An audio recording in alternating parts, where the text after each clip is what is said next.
This is the Tree of Life, Season 10, Chapter 2. In this episode, we will be talking about implications of the last 3 episodes to the arrow of time and causality.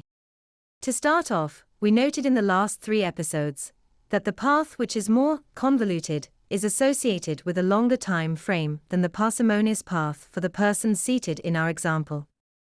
And since we see that the convoluted path, in this case, Path 1 is chosen by parsimony as describing the conjoined consensuality, we can draw certain conclusions.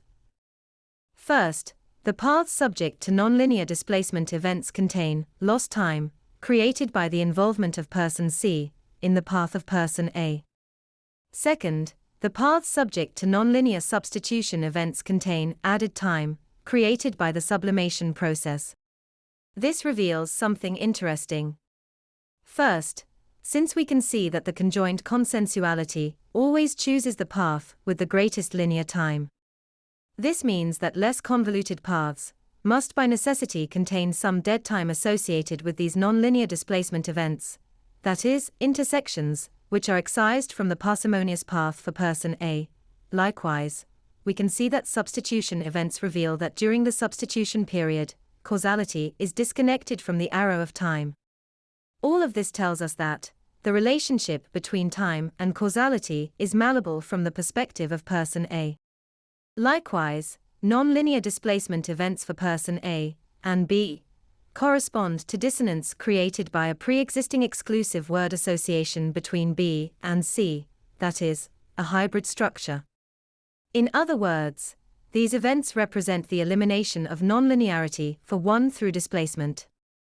But a dissonant space between A and B is created by this same relationship between B and C due to conformationally opposing locations within the structure.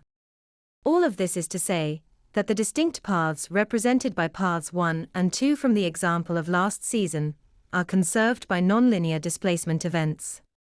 But ultimately, the conjoined consensuality gives preference to one path over another.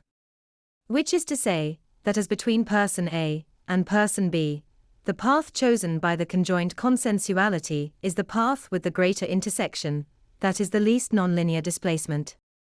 To put it another way, as you descend down from path 1 through the 9 plates, each lower embedded universe contains greater linear time from point A to point B, which means for each universe the arrow of time appears to flow at a faster rate the deeper you go.